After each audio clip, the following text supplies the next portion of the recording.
جھوٹ خاص طور پر زندگی سے ہم نکال دیں، جھوٹ نہ بولیں اور ایک کسی کو دھوکہ نہ دیں۔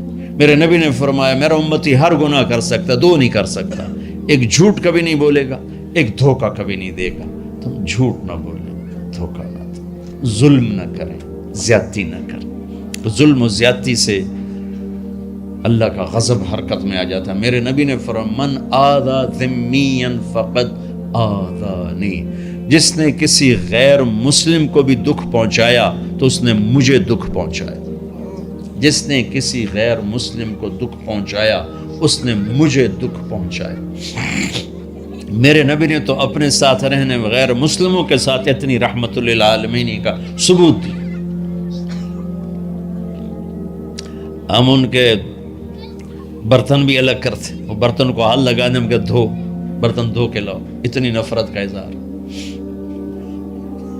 بھائیو محبت سے رہیں، اپنے کاروبار میں ہو سچ بولو، صحیح تولو، وعدہ خلافی نہ کرو، وعدے سے پھرو مت، کسی کو دھوکہ نہ دو، کسی کو فراڈ نہ کرو۔ بازار کا دین سچائی ہے، صحیح تولنا ہے اور دھوکہ نہ دینا ہے۔ گھر کا دین ماں باپ زندہ ہیں، ان کے پیر دھو لو، ان کی دعائیں لے لو۔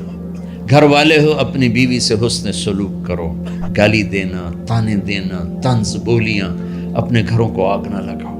ہمارا جوائنٹ فیملی سسٹم ہے، ماں باپ کو اپنا مقام دو، بیوی کو اپنا مقام دو۔ ہمارا سسرالی معاشرہ ظالم ہے، درد سے کہہ رہا ہوں، ظالم ہے ہمارا سسرالی معاشرہ، ظالم ہے۔ چاہے دیندار کہلاتے ہوں، چاہے دنیا دار کہلاتے ہوں، چاہے پڑھے لکھے کہلاتے ہوں، چاہے ان پڑھ کہلاتے ہوں، ظلم ہے۔ میں کہاں سے اس کی تعویل کروں؟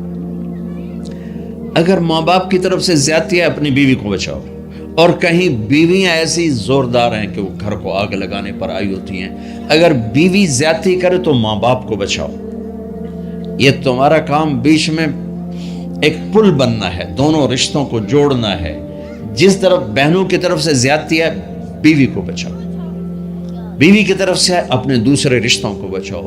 ہم اس میں افراط ہوتا یعنی کمی زیادتی کا شکار ہیں۔ کچھ ماں باپ کے پریشر میں بیویوں پر ظلم اٹھا دیتے ہیں، اور کچھ بیویوں کے پریشر میں ماں باپ کو ذلیل کر دیتے ہیں۔ یہ دونوں انسانیت سے دور کی چیزیں ہیں۔ بھائیو اپنے نبی کی زندگی پڑھو اللہ کی۔ میرے نبی کی ایک حدیث سناؤں، میرے نبی نے فرمایا یہ جو میرے مدینے والے لوگ ہیں نا، یہ بڑے اچھے ہیں۔ ان کے گھر میں جب کسی کی ڈولی اترے نا تو اسے یوں لگتا ہے جیسے میں اپنے ماں باپ کے گھر ہی آ گئی۔ یہ چند دن پہلے میں نے حدیث پڑھی تو مجھے بڑا مزہ آیا کہ میرا تو مستقل مضمون میں بیان کرتا رہتا ہوں۔ آپ نے فرمایا کہ یہ جو میرے انصار ہیں مدینے والے، ان کے گھر میں کسی کی ڈولی آ جائے تو اسے یوں لگتا ہے جیسے اس کو اپنے ماں باپ اور ساس سسروں میں کوئی فرق ہی نہیں نظر آتا، کہ یہ ایسے اچھے اخلاق کے لوگ ہیں۔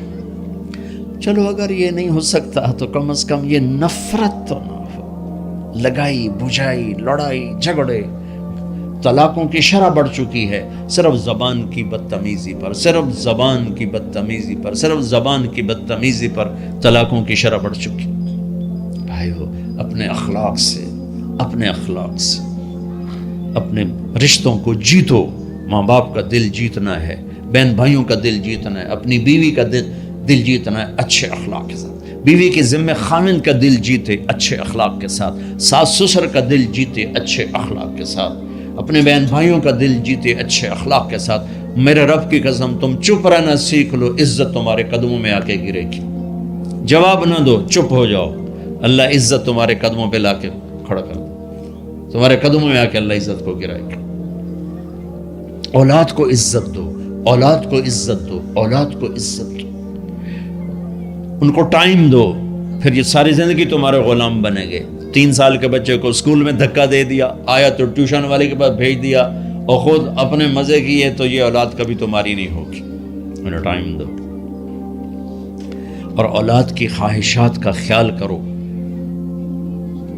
ان پر ایسے ماں باپ ہونے کی ایسی دھونس مت جماؤ۔ آج کل اولاد نافرمان ہے، آدھا قصور ماں باپ کا ہے، آدھا اولاد کا ہے، کہ یہ وہ شفقت اور وہ محبت اور وہ ٹائم نہیں دیتے، اس سے آگے بات خراب ہو جاتی۔ اور ایک بڑا حساس موضوع ہے، رشتے ناتوں میں اولاد کی رعایت کرو، اپنی اولاد کی پسند ناپسند کا خیال کرو، ان پر مسلط مت کرو. اولاد سے کہتا ہوں کورٹ کی شادیاں نہ کرو، عشق معشوقی کی شادیاں نہ کرو، یہ 99.9% ناکام ہو جاتی ہیں. زندگی اور چیز ہے، عشق معشوقی اور چیز. اپنے ماں باپ کی دعائیں برکتیں لے کر شادی کرو. لیکن ماں باپ سے کہتا ہوں اگر کہیں بچی کہہ دے میں نے نہیں کرنی یہاں، تو اللہ کے واسطے اس کی رعایت کرو. اس کو گائے بھینس نہ بناؤ کہ جس قلے نال مرضی جا کے بن چھڈو. انسان ہے، جانور نہیں ہے، انسان ہے. زندگی جس نے گزارنی اس کی رعایت کرو، اس کی رعایت کرو. اولاد سے کہتا ہوں ایسے لو میرج اور گرل فرینڈ بوائے فرینڈ ہمارا کلچر نہیں ہے، یہ ہلاکت اور تباہی کا راستہ. میں قربان جاؤں میرے نبی کی صاحبزادی جنت کی عورتوں کی سردار کا رشتہ آسمان پہ طے ہو چکا ہے کہ علی کے ساتھ کیا جائے گا. خبر آ چکی، جبریل آ چکے ہیں کہ یا رسول اللہ فاطمہ علی کے لیے، اور حضرت علی رشتے کا پیغام لے کر آئے ہیں. اور آپ فرما رہے ہیں انشاءاللہ. ہاں نہیں کی، کہا انشاءاللہ. ہاں تو ہو چکی ہے، انشاءاللہ. ہاں کیوں نہیں کی؟ ہاں ہو چکی. آپ کو سبق سکھانے کے، ہمیں شریعت سکھانے کے. گھر تشریف لے گئے. فاطمہ بیٹی علی کا رشتہ آیا ہے، ہاں کر دو.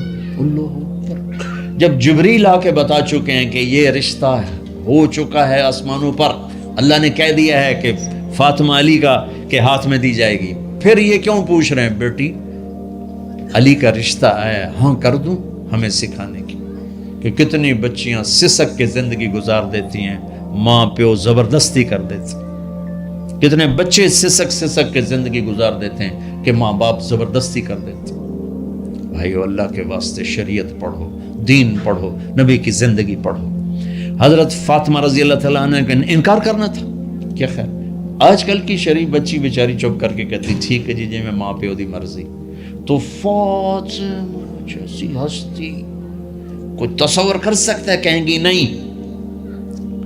وہاں سے اقرار ہی تھا، لیکن ہمیں پیغام دینا تھا، سکھانا تھا کہ یا رسول جیسے آپ علی جاؤ لوگوں کو بلاؤ.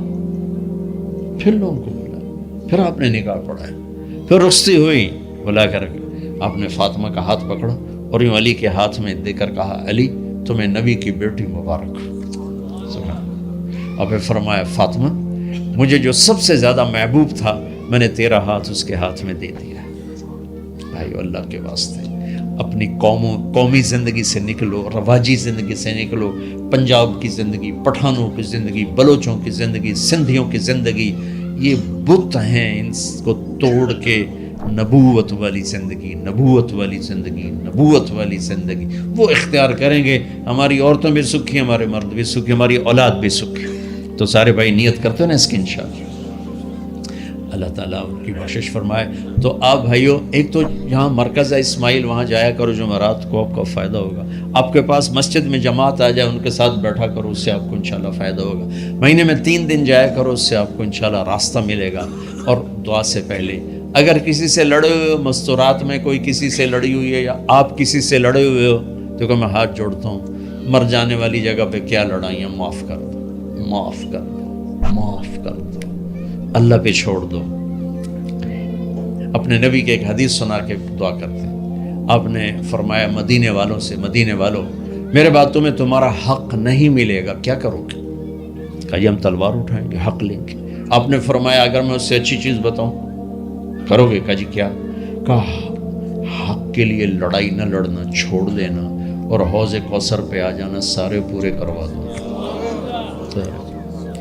اب یہ وعدہ مدینے والوں کے ساتھ نہیں ہے، یہ وعدہ ہر اس امتی کے ساتھ ہے جو جھگڑے سے بچنے کے لیے حق چھوڑ دے. اپنا حق لو، کوشش کرو، لیکن اگر لڑائی کی شکل ہے واپس ہو جاؤ کہ یا رسول اللہ آپ کے حوالے. آپ نے مدینے والوں میں ہمیں بھی شامل کیا ہے. جس کا حق مارا جائے اور لڑے نہیں، چھوڑ دے، صبر کر جائے، میرے انتظار کر آنکھیں بند ہونے کا کہ میرا نبی تیرا وکیل ہوگا اور اللہ جج ہوگا. ہوں ویکھیا فیصلہ کہیں ہوتا ہے. پھر تم اپنے حبیب کو اپنا وکیل بنا لو. اب معاف کر دو، عورتیں بھی معاف کر دیں، آپ بھی معاف کر دیں. گلے لگو، امت بنو، محبت سے رہو. کیا 4 دن کی زندگی میں نفرتوں کی آگ بھڑکانا، محبت کے پھول بکھیر کے چلے جاؤ، کیا ظلمتیں پھیلانا، اپنے حصے کی شمع جلا کے چلے جاؤ۔